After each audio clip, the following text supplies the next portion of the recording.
There is something moving through your life right now that you cannot quite name. It sits in the quiet moments.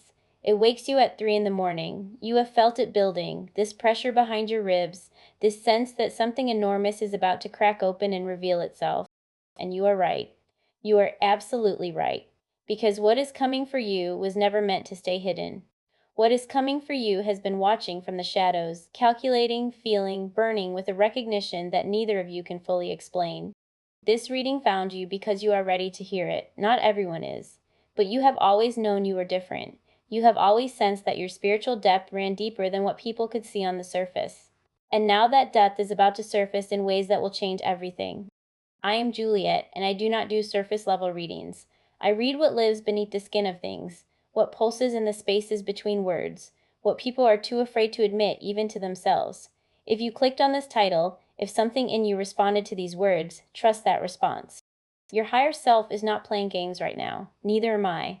Before we touch a single card, I want you to feel the room we are entering together. This is not light energy. This is not easy energy. This is the kind of connection that rearranges furniture in the dark, the kind that makes people lose sleep, the kind that triggers ancient recognition, soul memory, something that bypasses logic entirely and goes straight to the marrow. Whoever we are talking about today, and you already know who they are, they did not see you coming. They were not prepared for what you would awaken in them. They had their life arranged. They had their emotional furniture placed just so.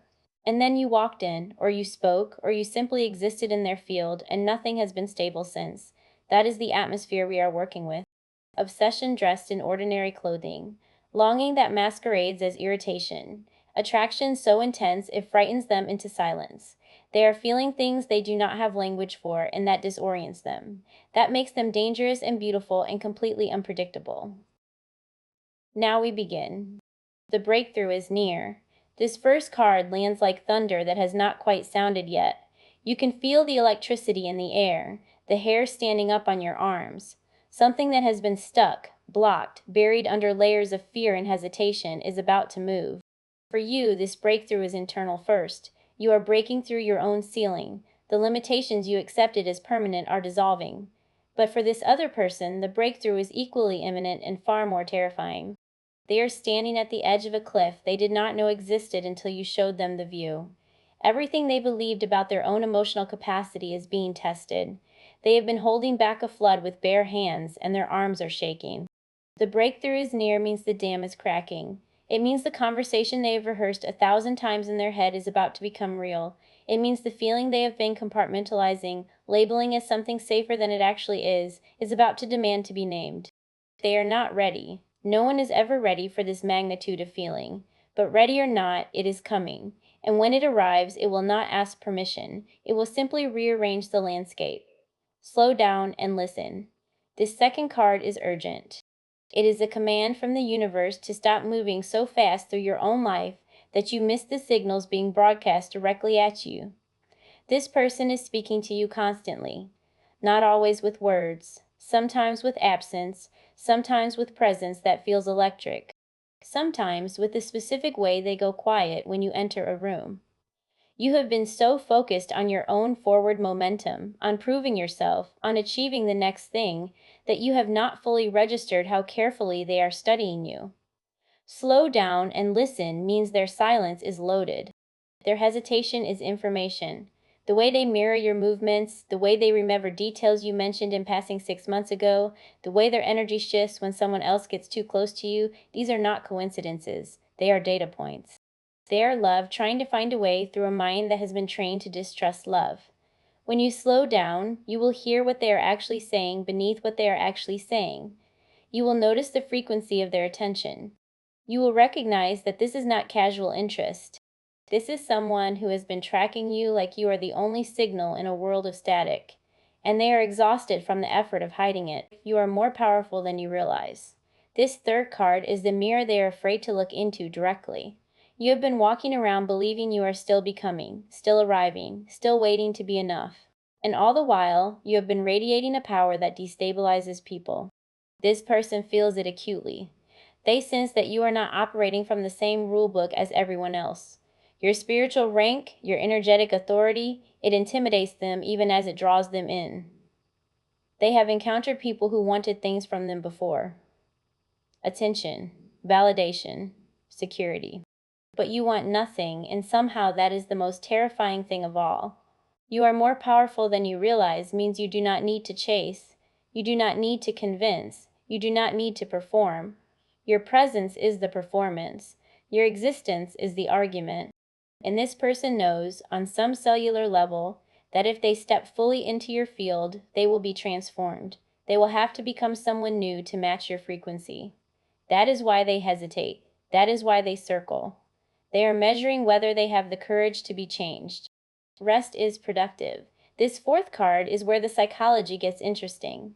This person has been running from stillness because stillness makes them face what they feel for you. They keep themselves busy. They fill their schedule. They create emergencies and dramas and obligations that keep them from having to sit with the truth of their obsession. But rest is productive means the universe is forcing a pause, a cancellation, a moment where they cannot escape their own mind. And in that pause, you are all they see. You are the thought that waits for them in the quiet. This terrifies them because it suggests that what they feel is not situational. It is not circumstantial. It is structural. It is built into who they are becoming. They have been treating their feelings for you as an interruption to their real life. Rest is productive forces them to recognize that these feelings might actually be the point, the destination they did not know they were traveling toward. And in that recognition comes a kind of grief, because they realize how much time they have wasted pretending they were not affected. Say yes to what lights you up. This fifth card is where the energy shifts from their psychology back to your power. You have been dimming yourself, playing smaller than you are, accepting connections that do not meet you at your depth because it felt safer than being fully seen. But the universe is done with that chapter. Say yes to what lights you up is a directive to stop apologizing for your intensity. Stop managing other people's comfort. Stop pretending you are satisfied with less than you know you deserve. This person sees your light even when you try to hide it. In fact, your light is what triggered everything. They were living in grayscale until you appeared in full color, and now they are addicted to that color.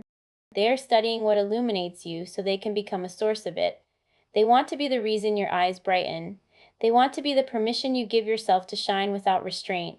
This card is also a warning. If you keep saying no to what lights you up, if you keep choosing obligation over aliveness, you will lose the thread of this connection. Not because they will leave, but because you will become unrecognizable to yourself. And they are drawn to your self-recognition more than anything else. You are not behind. This final card addresses the specific anxiety that has been eating at you. You have been measuring your timeline against other people's, watching them pair off, settle down, hit milestones that society says matter, and you have wondered if you missed your window, if you took too long to heal, if your standards are too high, your boundaries too firm, your spiritual requirements too demanding. You are not behind shadows that lie. You are exactly where you need to be to receive what is coming. This person needed time to dismantle their own defenses. They needed to reach a point of desperation where they could no longer lie to themselves.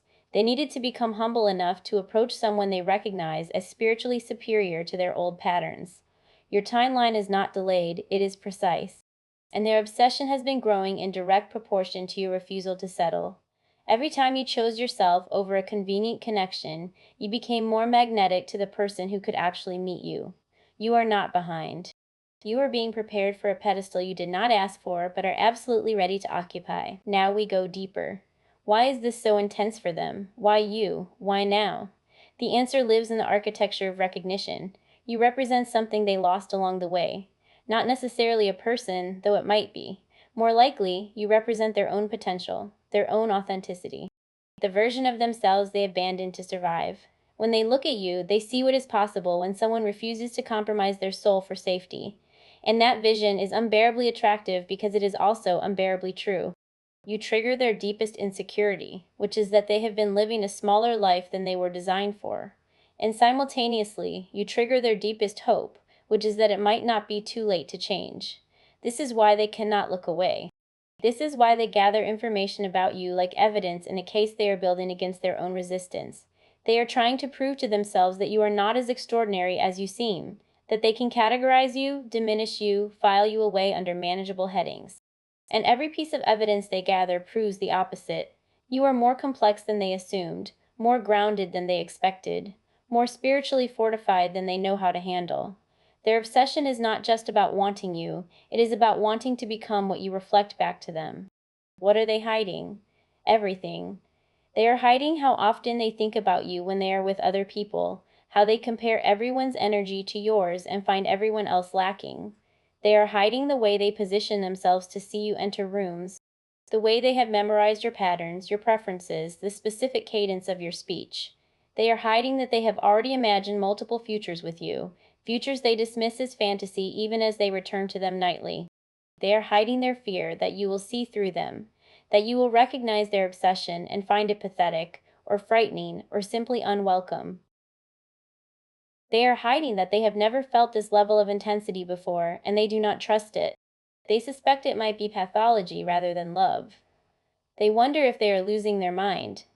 And in their darkest moments, they hope they are. Because losing their mind would be easier than accepting that you have become the center of their gravity without trying, without knowing, without any of the strategies they usually deploy to secure affection. They are also hiding their plans, the ways they are restructuring their life to create space for you, the compromises they are considering that they would have judged as weakness 6 months ago, the pride they are swallowing, the research they are doing, reading about spiritual connections, twin flames, soul contracts, trying to find language for what you make them feel. They want to be ready. They want to have the right words when the breakthrough happens, because they sense, correctly, that you will not accept crumbs. You will not be moved by half commitments or tentative explorations. If they come to you, they will have to come fully. And that requirement is terrifying them into paralysis. Where is this heading? The energy is building toward collision. Not necessarily a gentle reunion, more likely a moment of truth that forces both of your hands. They are approaching a threshold where keeping the secret becomes more painful than risking exposure. The breakthrough is near applies to them as much as to you. They are preparing to act, to speak, to finally stop circling and land. But the timing is not entirely in their control. The universe is orchestrating this, and the universe prefers dramatic timing. Expect interruptions, unexpected contexts, moments where the mask slips because the pressure has become too great. They will likely reach out in a way that seems casual but is loaded with months of subtext. Or they will create a situation where you are forced to acknowledge what has been unacknowledged. The obsession is not fading, it is calcifying into something permanent. Even if they never speak, you will remain their reference point for what is possible. But I do not think silence is where this ends. I think they are gathering courage. I think they are waiting for a sign from you that safety exists in the confession. And I think you have been broadcasting that safety without realizing it, simply by being unafraid of truth. For you, the viewer, the advice is layered. First, maintain your boundaries. This intensity, while flattering, is not enough on its own. You need to see consistent action. You need to see them match your emotional courage with their own. Do not lower your standards because the chemistry is strong. Chemistry is information, not instruction. Second, stay in your own lane. Their obsession is their journey. Your focus needs to remain on your own light, your own growth, your own willingness to say yes to what actually illuminates you. If they are meant to join you, they will rise to meet your frequency. If they cannot, your path continues regardless. Third, trust your intuition about timing. You will know when the breakthrough arrives. You will feel the shift in the field. Do not force it. Do not chase it. Your power is in your receptivity, not your pursuit. Finally, remember that being put on a pedestal is a test as much as a gift. It requires you to remain honest about your own humanity, your own needs, your own imperfections. Do not perform perfection to maintain their admiration. Be real. That is the only foundation that can hold what wants to be built. This reading was heavy. I know. But you are not someone who came here for light and easy truths. You came because you feel the weight of what is trying to emerge in your life. You know that something massive is rearranging itself behind the scenes. And you are right. The pedestal is being constructed, not so you can be worshipped from a distance, but so you can be seen clearly, finally, by someone who has the eyes to recognize what they are looking at. This was always the agreement, that you would become too much for small rooms, that you would outgrow the connections that asked you to shrink, that you would wait and work and heal until you became undeniable. And here you are, undeniable, unignorable, exactly where you need to be. I am Juliet. If these words found the center of you, if you felt the recognition humming in your bones, claim this reading. Write it in the comments. Let the universe know you received it. Like this video to anchor the energy. Subscribe because we are just getting started, and the next messages coming through are going to be even more specific, even more intense, even more impossible to ignore. You are not behind. You are not too much. You are exactly what someone has been praying to find. Remember that. Carry it with you. And I will see you in the next reading.